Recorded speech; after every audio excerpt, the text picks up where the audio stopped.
After building the biggest mosque in Ofikpo, Fulanis are now demanding we want Sharia law in southeastern part of Nigeria. The way Sultan has commanded Sharia law to commence in Yoruba land. Mr. Raf, what has the Igbo leaders gotten themselves into? We don't need Igbo leaders. There are no Igbo leaders. What we have are Igbo political leaders that are errand boys to their Fulani masters. So we don't have Igbo leaders. The Igbo leaders are the youth. The Igbo leader, as I'm talking to you now, one person that is Igbo leader is Mazen Nnamdi Kanu. The only person that is speaking for the Igbos. And federal government of Nigeria under Fulani leadership of Muhammad Buhari has incarcerated him since he was illegally renditioned from Nairobi, Kenya. No Igbo leaders. Igbo leaders are those ones that are going errand for the Fulani, their Fulani masters.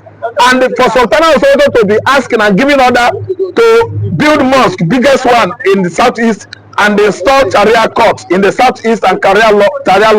We the youths, the people of Igbo land, Anambra, Imo State, Enugu, Ebonyi, and Abia, we are asking Sadano Sokoto to remove the whole gigantic mosque he constructed in Sokoto State.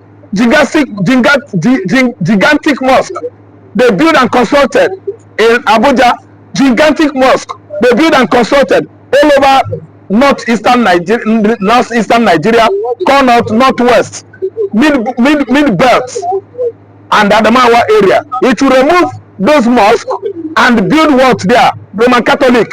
That is what we the Igbo youths under the aegis of indigenous people of Biafra are asking of Sultan of Sokoto, a man that want to force his religion on the Igbos, a man that want all of us to be attending mosque, by abandoning church where we are worshiping our own God. We are giving Sultan of Sokoto order to go and dismantle all these gigantic, colossal and immense mosque he built across northern region. That is our own quest. Then number two, we are asking those mosques, their occupants, their worshippers, their alfas, the imam, including Sultan of Sokoto, to come to apostolic church and listen to me, Okelowa, Abeokuta, and give their life to Christ. All of them, they should confess that Jesus Christ is the Lord on that altar of that gigantic Catholic church and apostolic church at Okelowo, Abeokuta. That is our own quest too. If they could all imbibe by the rule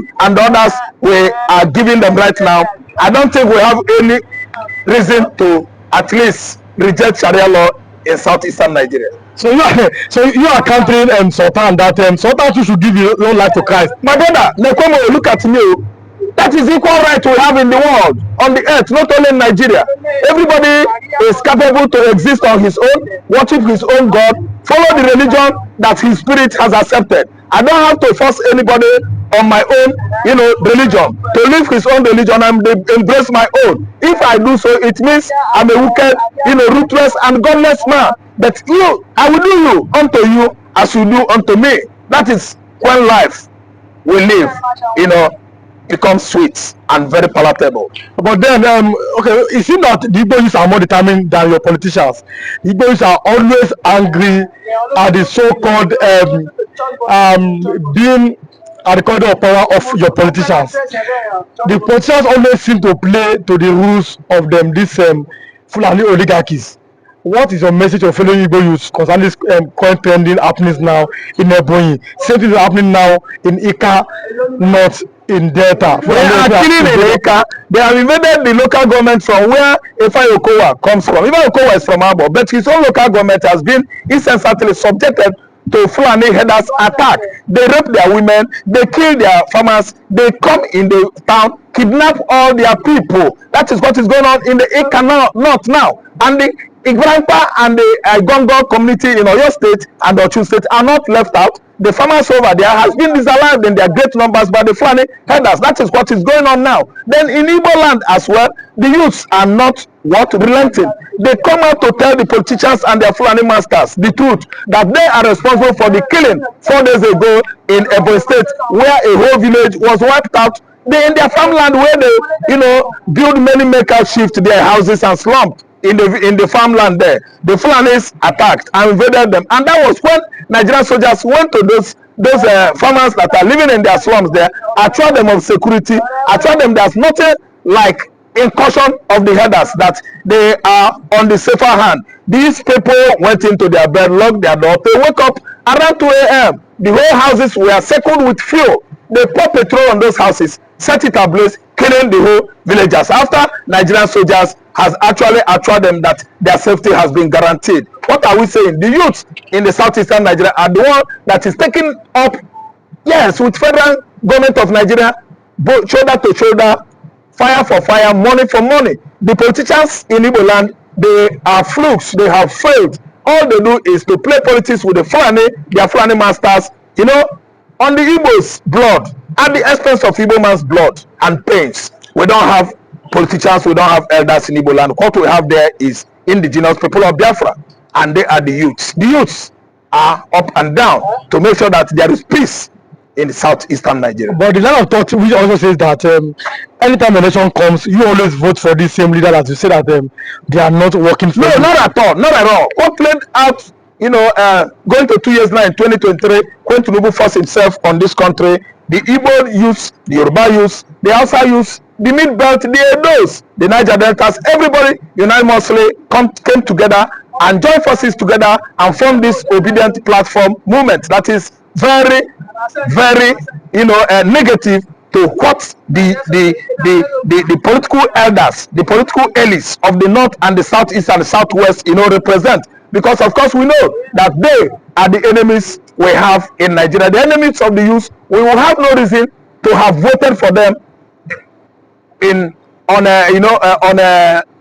let's say February 23 or 25th presidential election. We voted for the right person, that was Obi, the leader of Labour political party platform. The whole youth voted for Nigerian youth. They did not make mistake. They voted their right choices, but that choices were truncated by, you know, the so-called elderly politicians who use their billions and millions and bought INEC, the umpire, and the umpire at least deviated from doing the right things. Instead of using beavers that was, you know, passed into bill or law that it should be electronical, I mean the voting, they abandoned the beavers and did it the other way. What do I mean? They used manual and they manipulated it, denied the youth their enfranchisement. The enfranchisement was based on the fact that they actually want a new breed of politicians to take over under the Labour political platform, and that was the effort they made that was truncated by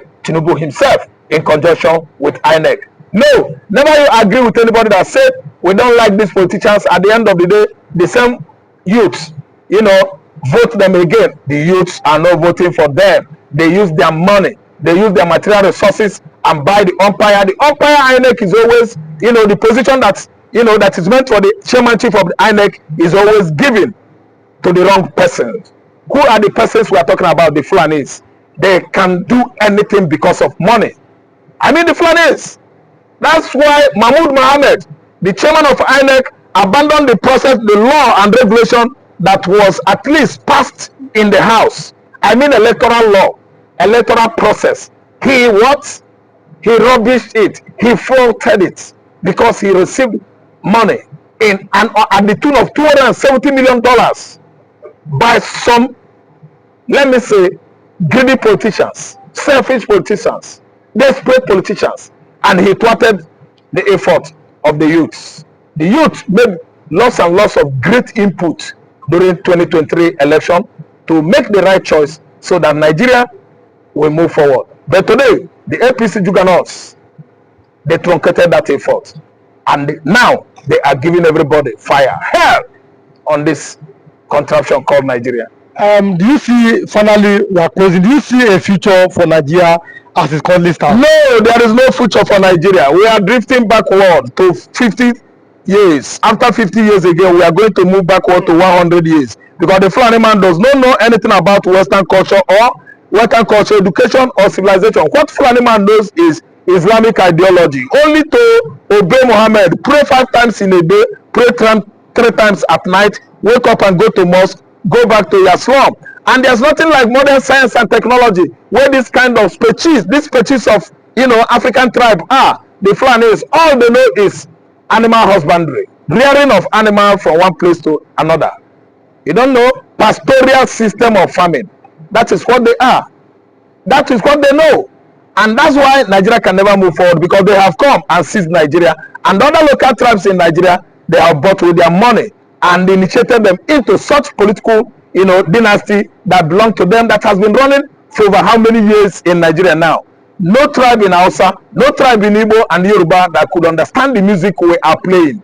They have all been deceived. Nigeria is that terrorism of a thing. You understand? So which will finally finalize itself called in 3 months time in ICC. That is the last place whereby they will be waiting for Nigeria to come and prove themselves or defend themselves. And after that, they will now officially take over the office, and that is when you will now see the actor or the man called Simon Ekpa. A fellow Igbo man said that it is Simon Ekpa's people are them ESN and IPOP who are the gunmen in the eastern part of Nigeria. Do you agree with that? I disagree with him, because for now, all those men are not doing anything. They are in the bush. Are they gunning anybody down in the bush? Fulani no longer go to bush. Sidious Musa and his boss didn't go to bush. And let me tell you, on Sunday, this 2nd of February 2025, the people that were seriously murdered and their home invaded and set ablaze, is it Simon Ekpa people? Is it not the Fulanis? And being backed up by the Nigerian military. You and I saw the citizens engaging those that tried to video to record what happened. Their phone was collected from them, was seized from them. By who? By the uniform men. But why? As Sidious Musa came up telling us that they are on it. Yes, they are on it. Let Fulani continue to kill, because they have Sidious Musa backup. And the governor come up and say the people there should not retaliate. Why do you say they should not retaliate? And why won't they retaliate? And why shouldn't they retaliate? Because it is something that they have already originally agreed, that people, the Igbos, the Biafrans need to be wiped for them to establish their Ruga and to establish the major Fulani. They are the original of Nigeria. Why are they not the original of Nigeria? Under Buhari regime, you will see where Fulani will be carry AK-47 to guide their cows. They will come to your farm, they will kill the person, rape the wife. If you tell carry police go arrest them, the next day the policemen they will release. I remember a situation come under Buhari government where an Igbo man was being beheaded, being hit on his head. They thought the man has died. Luckily, the man survived. He went to police station to go and investigate the issue. A policeman told him that he cannot get justice because an Igbo man. Under Buhari government. Policeman said he cannot get justice because an Igbo man. So the shocking part of it is that this Tinubu government, I'm shocked for Tinubu, but I'm not sure, because Tinubu said that it's going to start from where Buhari stopped. And that's why I'm disappointed, because he allowed his government, they declare IPOP as a terrorist organization, whereby the Fulani that are moving up and down, killing people in Nigeria, killing innocent people in Nigeria, have not been declared terrorists. Musa Christopher have told Nigeria that the problem of Nigeria are the Fulanis and the Hausa fights. How is the IPOP Nigeria problem? Have you ever heard that IPOP member come to Lagos to kill anybody in Lagos? Or go to North to go and kill? You declare IPOP a terrorist? Something we condemn Buhari for. Maybe because Buhari was a Fulani, because of the hatred of Biafra war. After hatred against that job, you allow that to extend to tenor. I'm disappointed in President Bola Ahmed Tinubu. You know what the meaning of IPOP? IPOP means the people, the indigenous people of Biafra. If there are few people among of them that do evil, it cannot be people are two. We have some evil element that might not want to portray the region where even Jesus can, out of the 10 disciples Jesus have, once he betrayed him, more or less a whole region. So I'm surprised in Tinubu government allowing the government to declare IPOP as a terrorist organization. I'm disappointed in him. So asking me this question, Buhari was not Nigeria president. In fact, I speak to you, I told TV channel this morning that APC belongs to Fulani because it's Fulani that is controlling this APC. I see no reason. A lot of people leave Atiku Abubakar, which me I believe he will have do better than this what Tinubu is doing today. We leave him because Buhari is a Fulani. He destroyed Nigeria for 8 years. We say we cannot allow another Fulani man to come and take over from where Buhari stop. And many people support Tinubu to become president. Or not to us that this is what Tinubu will do. But allow look at this morning. As I speak to you, over 30 people have been declared and 60, and the number is still going up. In what is it called? Is it what is it, this state? Ebonyi state. Yes. Last week here in Ondo State, 5 people were killed. These are the one the media carry. What are the one the media even in the hometown of former governor of Delta State, Ifeanyi Okowa, they call that Ika North East local government in Delta State. Fulani herdsmen have also killed 6 people. Hey, my brother, it's everywhere. The killing is everywhere.